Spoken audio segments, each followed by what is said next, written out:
Hello, everyone. I'm Marcia Kavanaugh. Thanks so much for joining us. Were it not for New Year's, the past might be forgotten.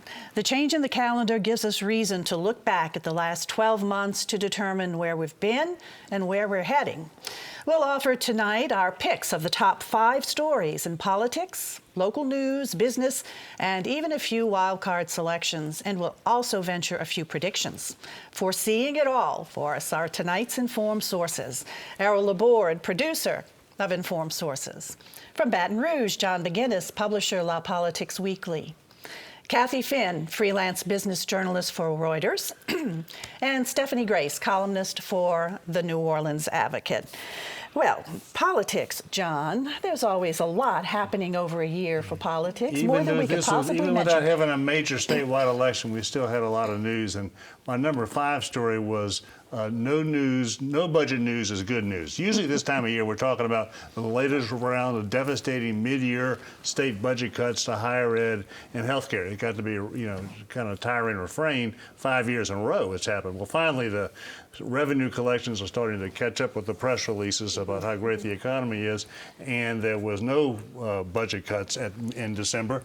And so looking forward to, they even hope there might be more money for higher ed and healthcare in the next year. And I should say that this is number 5 on your list, because we've asked each of our panelists to give us a list of 5 things that have been their top stories in certain areas. And number 5 for John is, like we just discussed, the no budget news is the good news. Republicans divided. And anytime a party gets such dominance as the state Republican Party has now, they tend to usually start fighting each other. And we've seen a lot of that in this last year. The Republicans fighting each other in the legislature between the mainstreamers and the fiscal hawks. And we're seeing with Congressman Bill Cassidy, the anointed Senate candidate, is having a hard time closing the deal on the right with conservatives who say he's not conservative enough, and that's kind of distracting away from their target, Senator Landrieu.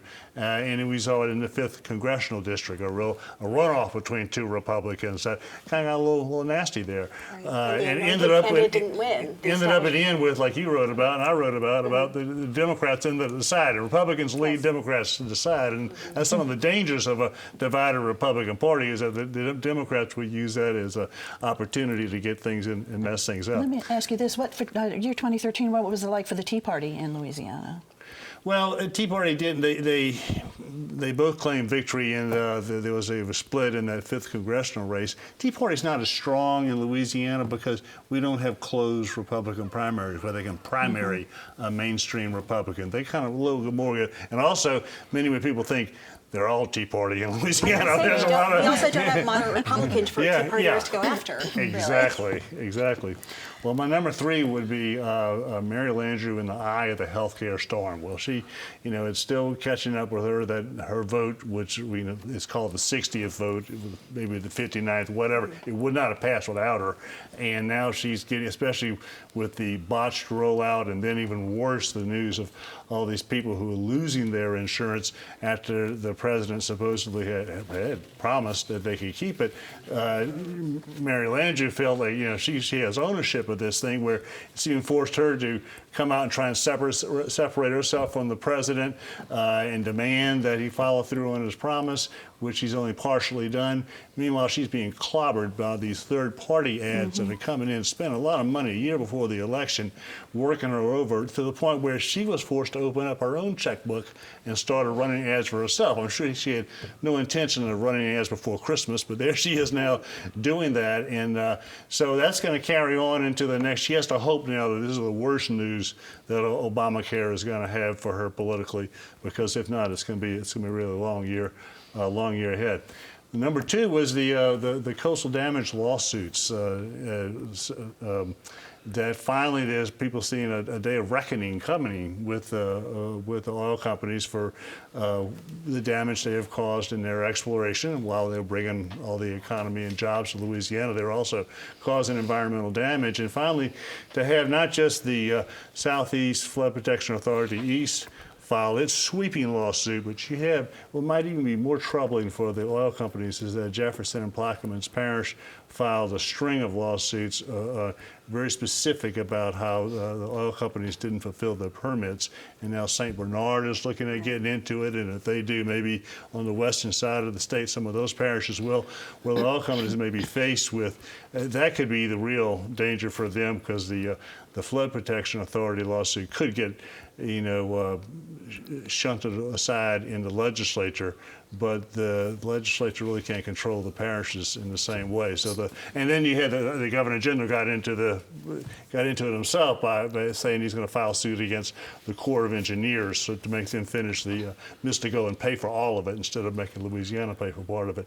So now I think the oil companies are seeing, and of course with the ongoing problems BP is having, that the oil companies are seeing this is not quite the old business-friendly, oil patch that it was once. And these lawsuits aren't going to just go away. It seems like they're growing stronger and stronger legs. Yeah, well, the Flood Protection Authority lawsuit is going to have some real challenges in the legislature, but there's a lot of built-in support for people saying, well, just let the courts decide. Let's not let the legislature shortchange those things. So it's going to be a big news in the year ahead.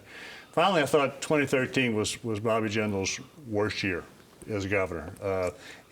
All the cuts that he's been forced to make because he won't raise revenue started catching up with him when people started seeing the cuts to health care and higher ed just year after year after year. His approval ratings sank down below 40% just about all year.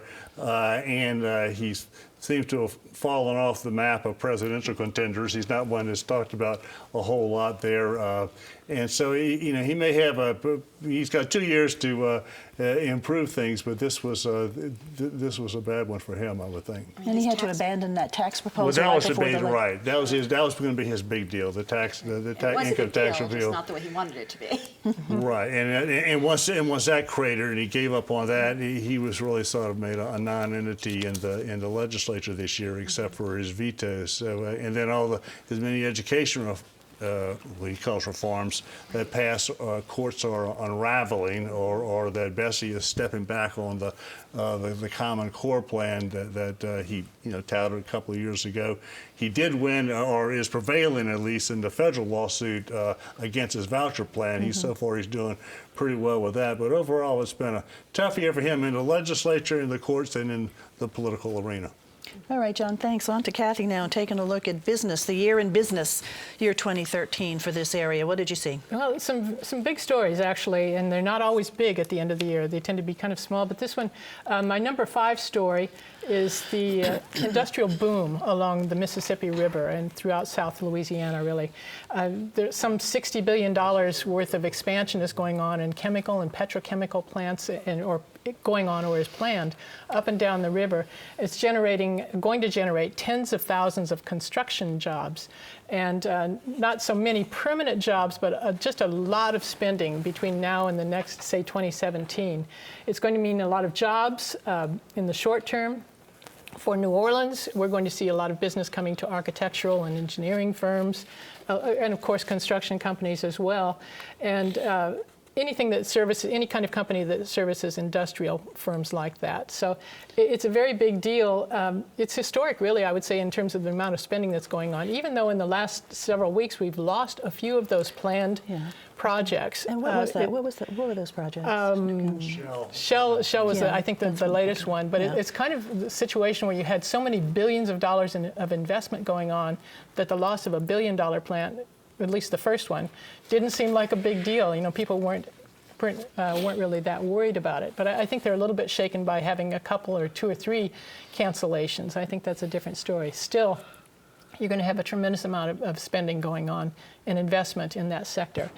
My number 4 story was the BP oil spill litigation, following a long and bitter road. The trial, the first phase of what's a 3-phase trial, started early this year, and everyone was calling it the trial of the century. And I think those of us who have been covering it think maybe it's going to be a trial that lasts a century. I mean, the thing just doesn't seem to stop. BP has become increasingly bitter, I would say, during this year. We've seen, they started off with the settlement, saying all the right things in 2012, and putting a lot of money on the table, and I think they were probably thinking it would go away a little more easily than they're finding now. Because they're challenging some settlements now. Well, they're the challenging. payouts. They're challenging everything. They have unleashed the dogs this year, and they have literally they're throwing every legal angle at every little move. And they clearly are no longer worried about what federal judge Carl Barbier thinks. That's interesting to me because he is the most powerful judge in this individual in this situation. This is not a jury trial. This is a bench trial, which means one individual is making all the determinations in this case. And they have just, as I said, they unleashed the dogs, and they're no longer worried about what he thinks. So I think they expect they're going to try this in the Fifth Circuit. And the advertising has been kind of spectacular, too. Advertising has going been after amazing. Errol Lagasse. Yeah. And so you said 3 phases. How many phases have we? We've finished 2 phases, and probably early next year. It hasn't been scheduled yet, but what Carl Barbier is calling the penalty phase of this trial is still to come. That's where he will reveal whether he thinks that BP was grossly negligent or merely ordinarily negligent in this whole episode, and that will have a big determination on whether they pay ultimately, $10 billion. Yeah. It could go as high as $50 billion. It just depends on how the judge structures this. You're number 3. It's an ongoing thing. Number 3 was the flood insurance woes spread beyond Louisiana. We here in Louisiana know the woes of soaring flood insurance premiums, and I think that this is a year when you're starting to see that pain be spread around the United States. We've had so many episodes of just catastrophic flooding in places that probably never expected they would have anything like that. And so they're beginning to feel the same pain that we have known about here for some time. As far as the planned insurance hikes, we're seeing there's a bill in Congress right now. We think possibly it will be voted on in January. And it's a bill. It's termed Insurance Affordability Act, I think is flood insurance affordability. It could delay the new premiums, higher premiums for 3 or 4 years if they approve it. There's no guarantee it will pass, of course, but even so, at some point we've got to pay the piper. The catastrophes are not on the wane; they've gotten worse, and there's a lot of money at stake. And the question of home ownership is coming under fire in places like Louisiana and Florida. East Coast is another story. So there are many more places now that are facing these same questions. But sustainability is an issue, too. It certainly is. So the idea is not to just do away with the law, but to modify it in some way or delay some implementation of it. Yeah, there's a delay of the implementation of the law, but they still have the question of how to pay for the flood insurance. Okay, let's get to your number 2. Number 2, is, Bobby Jindal says, my way or the highway on health care, and this touched on, John also mentioned this. Bobby Jindal went into a frenzy with privatizing public hospitals in Louisiana, and it went fast. It was amazingly fast, how fast he just implemented this whole thing and shut down most of the public hospitals and shifted everything over to the private sector. We still don't know the impact of this. It's too soon to know either how much it's going to cost the state ultimately or save the state. We don't know that for sure. And we don't know what the impact is going to be on health care, but this is a major move. At the same time he was doing this, he rejected the expanded Medicaid coverage from the federal government, which, this has become, of course, a political hot potato. But can he do that? Let's get to your number 1. My number 1 story is Louisiana versus big oil. Is this a watershed year? Or was 2013 a watershed year? And John talked about this too. Yeah. I just think that historically Louisiana has had a conflicted, well maybe more recently, a conflicted relationship with big oil. We're extremely dependent on big oil for the economy in this state. It's still the number 1 industry in the state, and yet it's increasingly clear that big oil has caused a lot of environmental damage. And look, we're much more aware of our coastline than we used to be. And so I think, as John mentioned, I think some of these lawsuits, even though they look like it's a David versus Goliath situation, they're not going to go away, and people aren't going to forget them. So I think this marks a changing relationship with Louisiana's relationship with big oil. I mean, we'll be talking about it in 2014. No question, no doubt about it. that. Stephanie, our top Yes. local stories. Okay, on the local front, my number 5 story is the fact that the Iberville housing complex came down this year. And it's not just about the Iberville. This is the last of the old brick garden style complexes that used to be dot all over, they were all over New Orleans. At one point, 55,000 people lived in them. It's a little bit of a surprise that this is the last one to come down because it's on the prime real estate, of course, right downtown Treme, Canal Street, where a lot of redevelopment is happening. And what's going to replace it with a lot of federal money, it's a $600 million redevelopment, apartments, low-income, public subsidized, some market rate, some shopping, schools. It's really the new model that we've seen at some of the other complexes around New Orleans. Columbia Park. A lot of people are going to go on Section 8, so they'll be dispersed in other parts of the city. They're going to cut through. There's going to be a street grid. Remember, there used to not be a street grid, and people thought that was maybe nice because it was rural, but it also made it a little more dangerous. So that's a real change to the local physical landscape anyway. It is a big change. And residential landscape. Number 4. Number 4 is the continued fallout from the U.S. attorney scandals from last year, really, which was when this was the online commenting scandal that brought down several high-profile prosecutors at the U.S. Attorney's Office in New Orleans, and also U.S. Attorney Jim Lenton, who had become a really iconic figure in this city with his fight against public corruption. This year, the story continued. We have a new U.S. attorney whose name is Kenneth Polite. He's a young man, grew up in New Orleans, made good, went to Harvard, a real potential rising star. And he got kind of a hero's welcome. He's shifting the focus somewhat from corruption to crime, to violent crime. And there have been, we kind of keep hearing about people going through the court system who are trying to use this online commenting scandal as a way to get out of, to say that the courts are biased, the system is biased, get their indictments thrown out, get lawsuits thrown out, things like that. Most of them have not been successful, but one very big one was successful, and that is, of course, the Danziger Bridge case with the police who were convicted of shooting those unarmed civilians after Katrina. Judge Kurt Engelhardt basically wrote this really scathing ruling saying because people in the U.S. Attorney's Office and also the Justice Department in Washington had anonymously commented on stories on NOLA.com, it could have tainted the jury pool, so he threw out the verdict. So those cops will be retried. And this was just devastating, obviously, to the people affected and to the community. We don't have a timetable on retrying that. Number 3 would be the Mother's Day shooting, which, of course, we all remember 19 people shot in broad daylight at a second line, Mother's Day second line. Thankfully, nobody killed, but some very seriously injured, and got a lot of press around the country, kind of undermined this New Orleans coming back story a little bit. And just really kind of symbolize things that are feelings in some ways out of control in the city. The murder rate is somewhat down this year, but it feels like we've had just these horrible stories after horrible stories, little children getting shot, a couple of babies in this year. Just the other day, the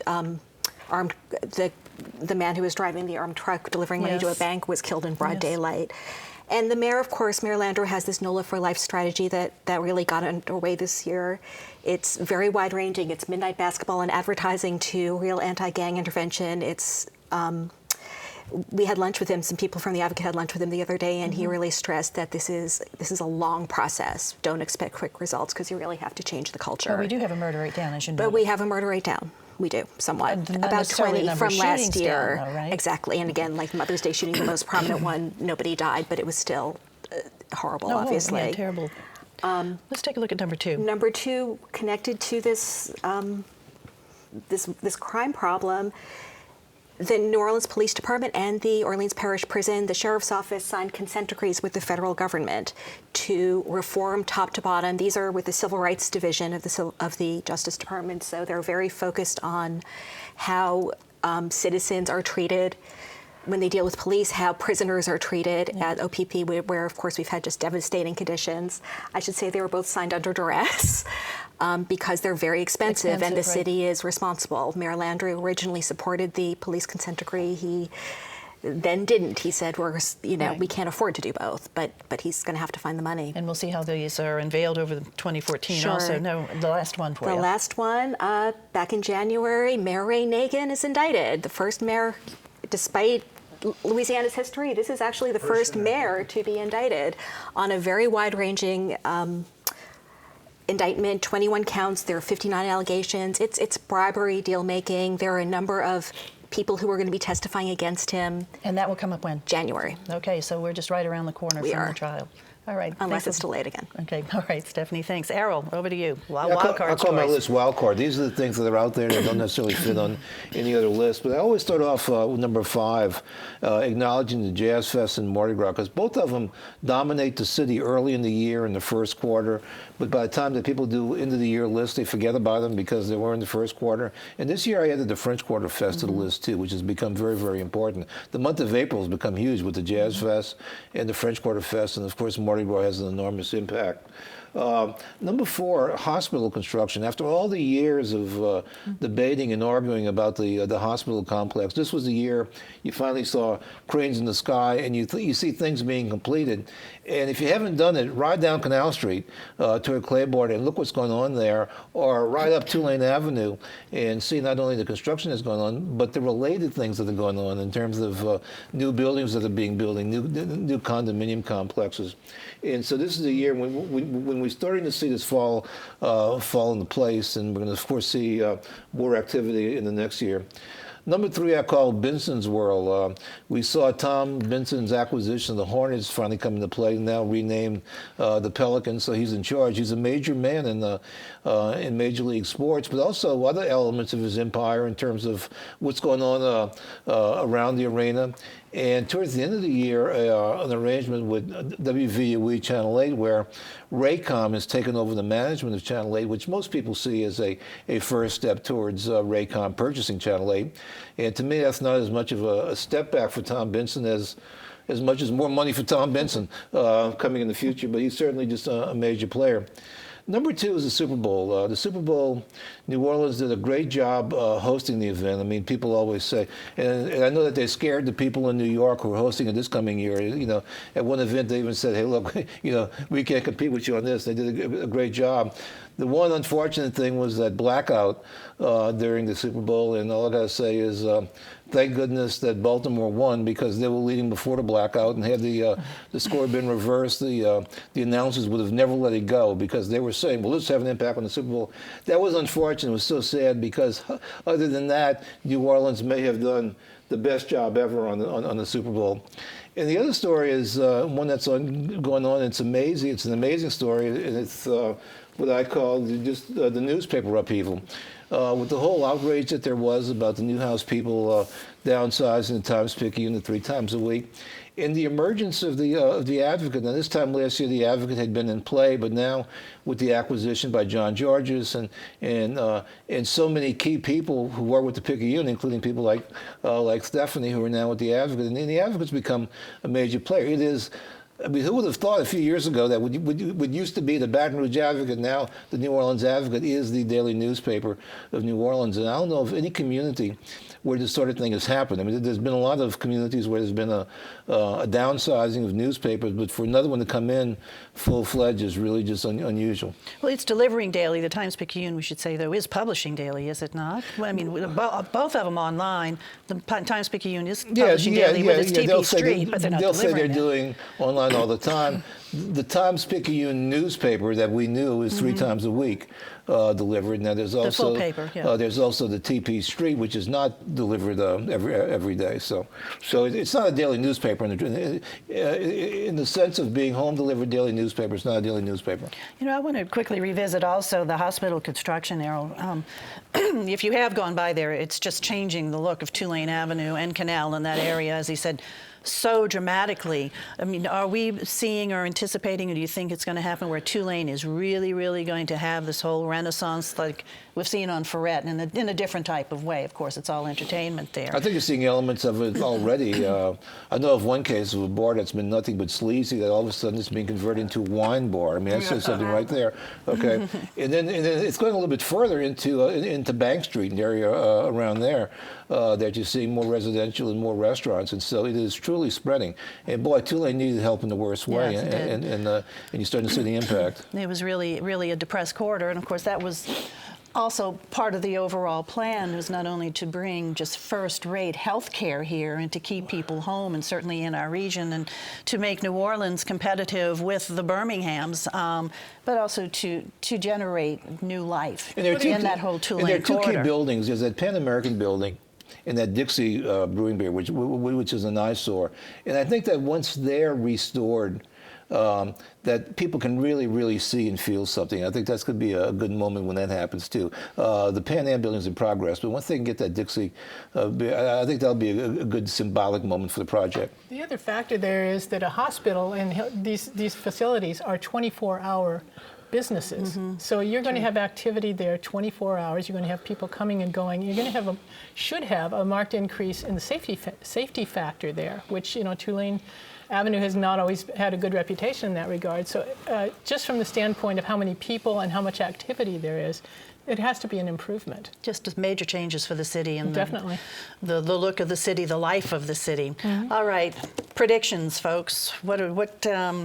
What's ahead for us, do you see? Well, we know that the cruise ship industry has been booming, but I think they're going to have to start realizing that to keep business in New Orleans, they're going to have to start offering some alternative destinations. You can only go to Cancun so many times, Cancun and Cozumel. So I think you can start seeing the cruise ships going east a little bit more, maybe trying to go into the Bahamas or maybe somewhere in the Eastern Caribbean, because they're going to have to. I mean, they're going to need to freshen up their itineraries. And if ever Cuba opens up, what a boon that would be. So anyway, so my prediction is new directions for the cruise ships.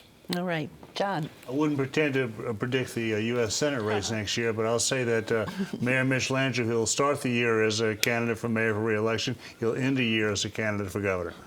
Really? That's quite a prediction. We'll Well, live why for not that. throw it out there? Why not? Just forget about it if he doesn't, right? Okay. Kathy. Well, going back to BP, because I have to, I think 2014 is going to bring us some preliminary answers as to, have much is BP actually going to have to fess up to pay for what happened in 2010 in the Gulf of Mexico. We're going to have the penalty phase of the BP trial starting sometime fairly soon. We don't know; it's not scheduled yet, but it shouldn't be too long. We should know on the question of gross negligence. As I mentioned, probably whatever result we get is going to be appealed, but at least we're going to begin to get some sense of how much Louisiana might get out of this whole thing. Because we're depending on it to Because we are restore depending our on it. coast, no doubt. Stephanie. Well, before Mitch Landrieu starts running for governor, he has to win re-election first. That's February 1st, the primary. I predict he will do it with an assist from Ray Nagin, an old adversary who will go on trial a week before and remind everybody just why they voted for Mitch Landrieu. Thanks so much, everybody, for joining us. And I want to wish everybody here a very happy New Year. I want to thank you for joining us. And, of course, Happy New Year to everybody out there. And we look to see you again in the new year on Informed Sources. Have a good evening.